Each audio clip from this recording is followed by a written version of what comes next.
精准打击俄指挥所，乌炸毁20节油罐列车。AI 无人机首次歼灭俄防空系统。乌军国际兵团突袭库尔斯克，俄导弹误炸别尔哥罗德住宅区。俄军误将民航客机当成无人机开火。AFL 1845航班险酿空难。俄军损失100万兵力，全球借兵救场。普京最后一搏已开始。欧洲大规模军援启动，乌克兰防空能力迎来关键跃升。罗马与伦敦双会同启，美欧河流全面接管乌克兰战后格局。英法15年来首次重启风暴鹰营导弹生产。伊朗总参谋长疑遭暗刺身亡，任职未满1月。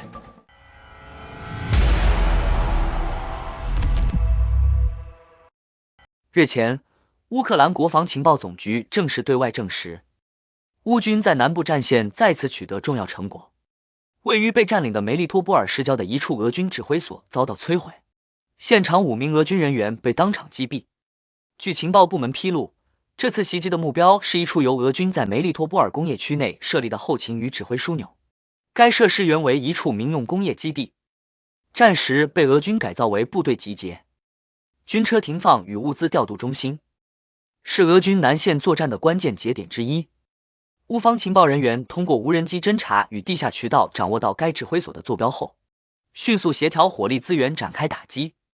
据悉，此次攻击极具针对性，采用高精度弹药进行远程精确打击，整个行动在几分钟内完成。梅利托波尔自战争爆发以来一直是俄军在南线的战术支点，由于其地理位置关键，铁路公路交汇，俄军在此不断增建军事设施，并派驻精锐部队，试图牢牢控制亚速海沿岸通道。乌军过去数月多次试图打击此地，此次行动无疑是一次重大突破。另外，7月9日前后，乌克兰武装部队在南部战线再度发起关键打击。据多家俄方军事频道披露，乌军对扎波罗热州托克马克地区的一列俄军能源补给列车实施了精准打击，造成20节油罐车起火爆炸。目前尚无进一步的伤亡和破坏细节，但这已是乌军近期第3次针对该区域的油罐车袭击，显示出其有计划的削弱俄军后勤能力。早在6月，乌军已先后炸毁2列运油火车，并破坏相关铁路线路，对俄军燃料运输形成实质性打击。此次袭击可能进一步扰乱俄军南线的推进计划，后续情况仍需通过卫星图像或现场视频进行验证。与此同时，乌军与俄军在扎波罗热方向的对抗持续升级。乌克兰第44炮兵旅近日对俄军前沿阵地发动反击，摧毁了多个掩体，暂时遏制了俄军的推进步伐。此外，在顿涅茨克方向，乌克兰方面宣布其新型 AI 无人机首次实战表现出色，成功摧毁俄军3套防空系统，其中包括2套山毛榉系统、1套箭式系统，以及1辆俄军越野车辆。此次出击所使用的无人设备整合了人工智慧技术，显示出乌克兰在战场科技领域的持续推进。未来 AI 与无人化武器的深度结合，或将成为改变战场格局的关键变数。基辅方面也在不断加速新型设备的研发与部署。乌克兰方面近日还宣布，一架属于乌克兰第1总统旅布列维的攻击型无人机，在前线实战中成功摧毁了一门朝鲜生产的75式多管火箭炮。这是俄乌战争爆发以来首次有实锤证据显示该型号被投入战场且遭到击毁。据乌方情报与视频画面显示，该次打击发生在顿涅茨克地区战线。乌军无人机操作员在高空持续监视，发现一辆正在展开发射准备的火箭炮平台，迅速启动攻击程序，并成功引导弹药精准命中目标。击中瞬间，车辆爆炸起火，未能完成预定火力输出，战场一度浓烟滚滚。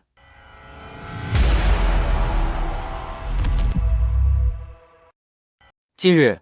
乌克兰加大了对俄边境的军事行动，多地爆发激烈冲突。最新消息显示，乌克兰武装部队中的国际军团已突入俄罗斯库尔斯克地区，并在前线突破俄军阵地。据诺尔报告报道，乌克兰军方已派遣哥伦比亚籍志愿兵前往库尔斯克方向作战。相关画面显示，这支部队携带装甲车辆，正在俄乌边境一线集结。不过，目前战况仍不明朗。但过去一周，乌军已对该地实施多轮空袭，包括战机轰炸俄军后方基地。若此次行动属实，这将是继朝鲜支援部队支援俄军后，又一次外籍人员卷入俄乌战场。但不同的是，乌方国际兵团为自愿参战，不代表所在国官方立场。同时，俄罗斯别尔哥罗德再度传出事故，俄军防空系统疑似发生误操作，一枚铠甲 ESE 导弹击中了尤诺什地区一栋住宅楼。从现场流出的视频可见，导弹弹体直接插入建筑物墙体。类似事故并非首次，今年5月乌军空袭莫斯科期间，也有铠甲导弹碎片落入民宅阳台。另一起突发事件发生在奔萨市，当地第一热电厂变压器突发大火，造成全市范围停电。虽然官方尚未说明起火原因，但这已是3天内第2起电力设施火灾。此前诺夫哥罗德的变电站起火也曾引发大面积断电，令人关注是否存在人为破坏或技术安全隐患。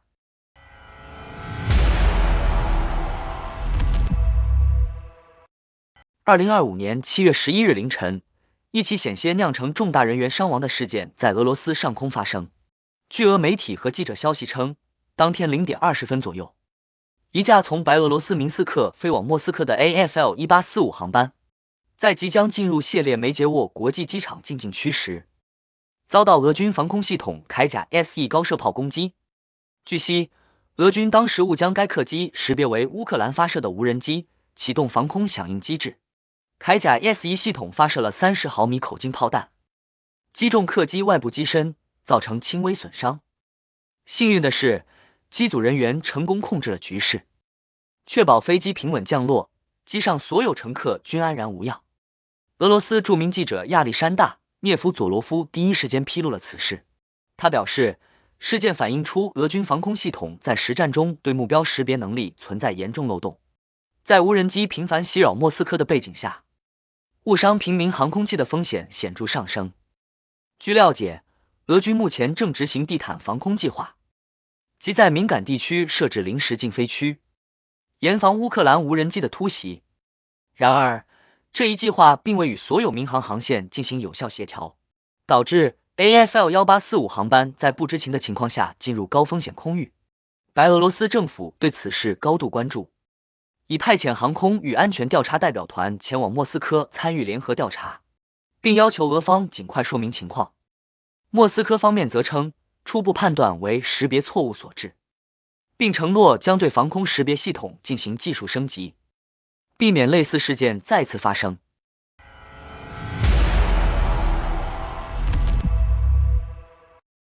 自2022年2月24日俄乌战争爆发以来，至今已过去3年半。尽管克里姆林宫内部仍有人坚信俄罗斯在战场上拥有优势，并预测乌克兰防线可能在未来几个月内崩溃，但现实却显得愈发残酷，乌克兰依然坚挺，而俄罗斯却在各方面不断显露疲态。据经济学人7月10日报道，俄军自今年5月初发起的夏季攻势，已经成为战争爆发以来最为惨烈的一次。自那以来，仅2个月，俄军已有超过 3.1 万人阵亡。统计数据显示，自全面战争开始以来，俄方总伤亡人数已经达到90万至130万人，其中死亡人数可能在19万到35万人之间。更令人警醒的是，过去1年里，俄军每付出1名士兵的代价，仅能换取 0.038 平方公里的土地。按照这个进度，要想完全控制乌克兰，将需要89年。而即使仅是夺取东部4州的全部控制权，也需战斗至2029年2月。军事专家指出，由于兵员持续减少，装甲车辆大量损毁以及战场资源的消耗，今年夏季或许将是俄军最后一次具备组织大规模攻势的机会。然而，目前在苏梅、扎波罗热、波克罗夫斯克等地，俄军进展均十分有限。分析普遍认为，俄罗斯不仅没能快速取得战果，反而陷入乌克兰精心设置的战略陷阱中。乌军持续消耗俄军兵力和装备，致使俄军逐步失去主动。除战场不利外，俄罗斯的国内资源也面临巨大压力，装备损耗严重，经济承压，通胀高企。战争支撑能力不断削弱。在兵源补充方面，俄罗斯不得不断提高动员奖金，扩展招募来源，包括监狱、外籍雇佣军，甚至还向东北亚、东南亚国家借兵。例如，某东北亚国家此前已向俄方派出 1.2 万人作战，其中超过6000人伤亡。如今，该国计划再次增派3万人援助。车臣方面则表示，愿意出兵的前提是普京必须允许卡德罗夫的3儿子亚当成为未来接班人。此外，远在东南亚的辽国也被拉进来，计划派出50名工兵前往库尔斯克。虽然规模不大，却也被俄方视为重要支持。这些零星部队的拼凑透露出俄方兵力短缺的窘境，甚至出现蚊子肉也是肉的现象。值得注意的是，俄军阵亡的不仅是普通士兵，还有大批指挥官。截至目前，已有至少6606名俄军军官阵亡，平均每周新增63人。这意味着不只是基层兵员告急，高级指挥系统同样面临重组危机。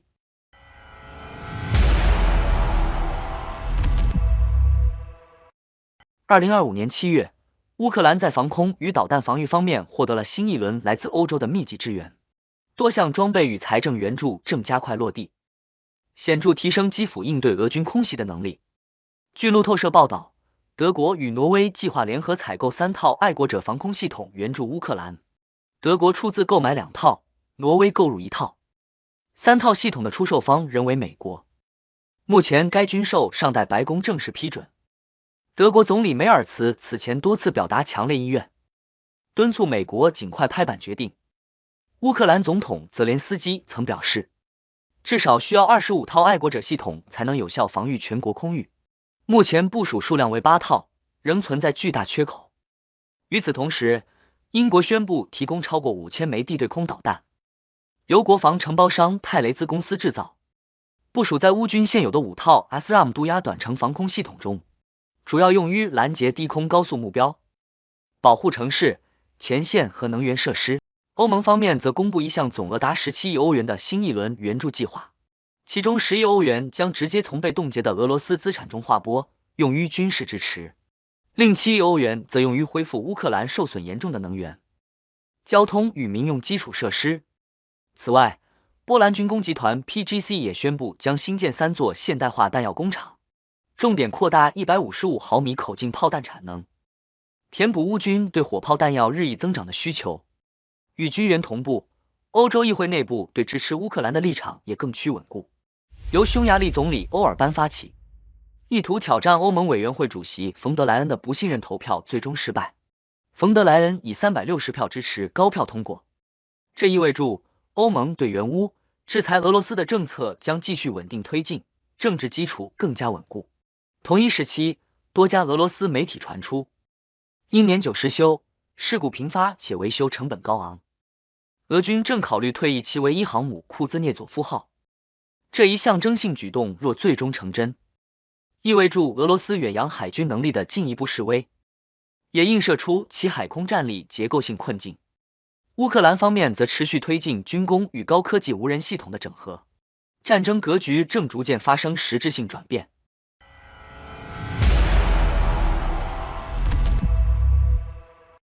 在俄乌战争仍未停火之际，欧洲与美国联手召开了2场具有全球影响力的重要会议，分别为在意大利罗马举行的援助乌克兰重建大会与在英国伦敦召开的志愿者联盟维和大会。这2场会议不仅标志着乌克兰战后重建工程正式启动，也宣告了美国的全面归队与西方战略联盟的再统一。在罗马会议中，乌克兰总统泽连斯基亲自出席，与欧盟委员会主席冯德莱恩、德国总理梅尔茨、葡萄牙总理科斯塔等政要展开深度磋商。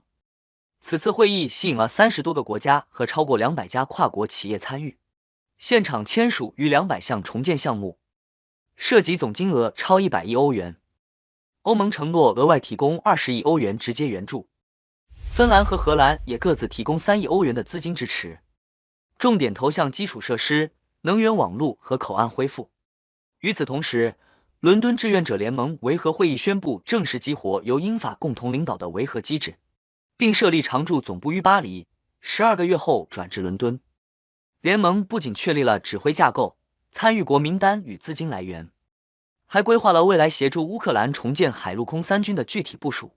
美国此次派出重量级代表，乌克兰问题特使凯洛格将军及参议员格雷厄姆和布鲁门萨尔，明确表态将主导设立乌克兰复苏基金，并推动新一轮援乌马歇尔计划。美国财政部长贝森特也表示，美国将协调全球资源，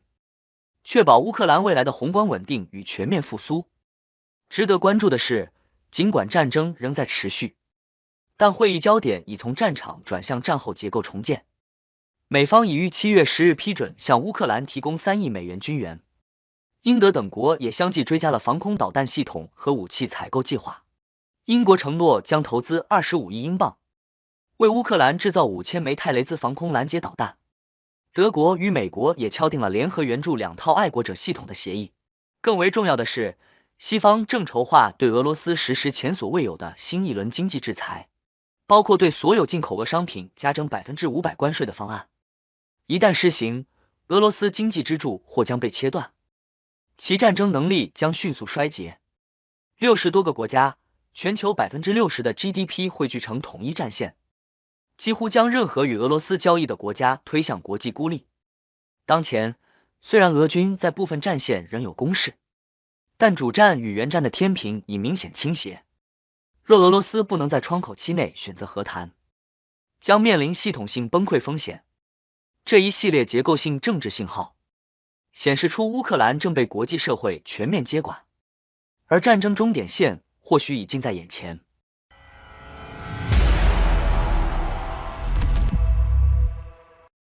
2025年7月11日，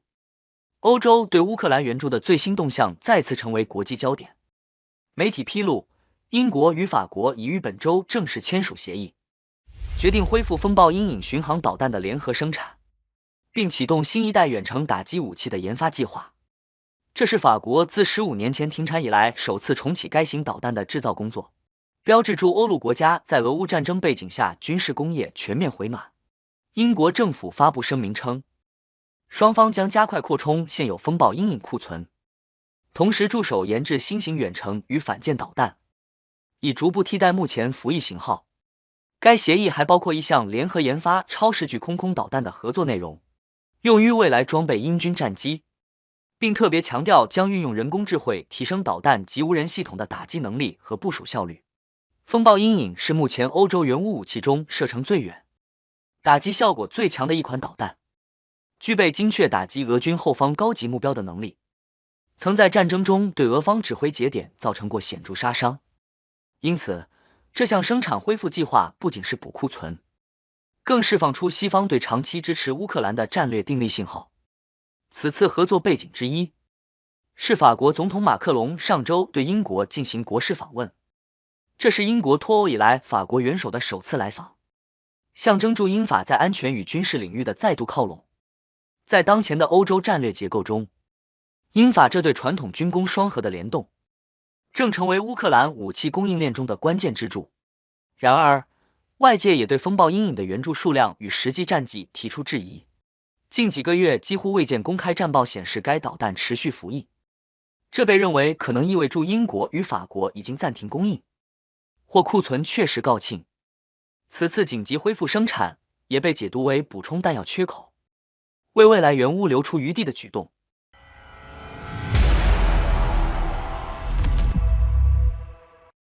据多家中东媒体报道，